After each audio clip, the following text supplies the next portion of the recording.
Hi, Greg with Southern Nevada Off-Road Recovery here with Brian, and we're reviewing another recovery. I wasn't actually on this one. So how did we get him out if you weren't there? We called SNORR and you got him out. So we're switching sides of the table today, and you're going to tell us what happened here. I heard there was a couple vehicles involved, and maybe we got ourselves stuck too. Started out with one vehicle involved, and then there was two.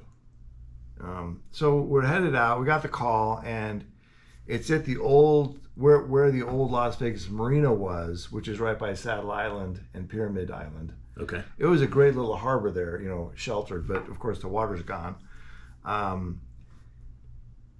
So who's headed down there? We get a call, and right. You're going with. We're headed into where the old boat launch was for the Las Vegas Marina. Scott Davidson is an old timer, and I say that with all due respect because he's an old timer with a lot of experience. He's got a lot more experience than most, and he's a great fabricator, great off-roader.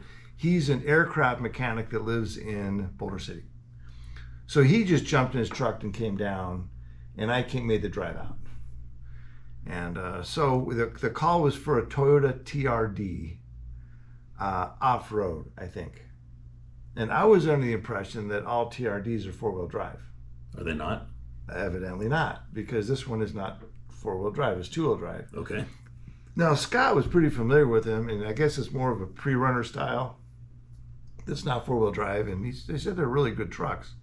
Now, me, anytime you got somebody with so much more experience with you, he's a designated lead, right? So Scott was like, hey, look, what are you doing?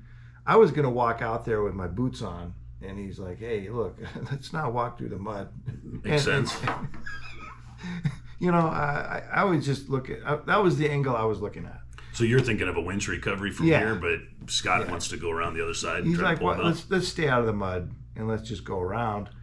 And you can see the road. There's a road that's been formed since the water's down. And what's going to happen is Scott's going to pull around, and I'm going to follow him. I wasn't right behind him. I think I was probably doing something with the camera. So I like Scott's advice.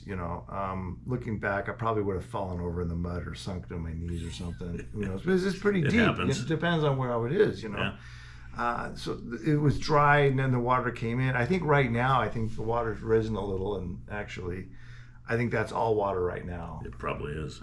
But I haven't been out there since. So what we're going to have is a new game plan, and Scott's taking lead, as he should.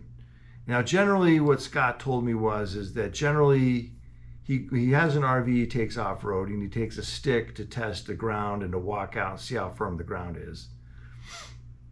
Is he supposed to be parked there? Well, what do you think, Tim? I think it's upside down. You can't park here. So, I don't remember if I asked him or not, but I love that clip.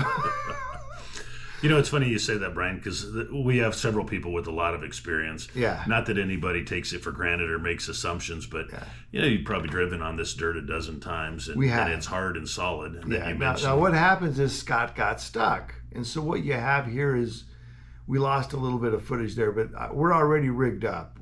Scott rigged up to the TRD.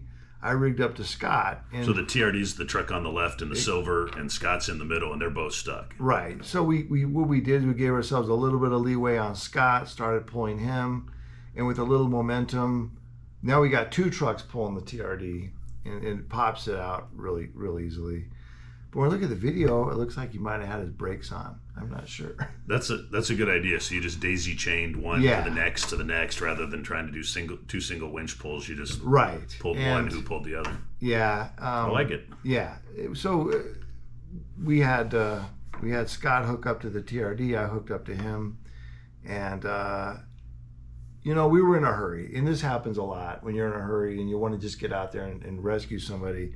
And his normal procedure is you test the ground. Now this is the RO and his two buddies who were out there fishing. That's Scott on the right, and they gave us a thank you.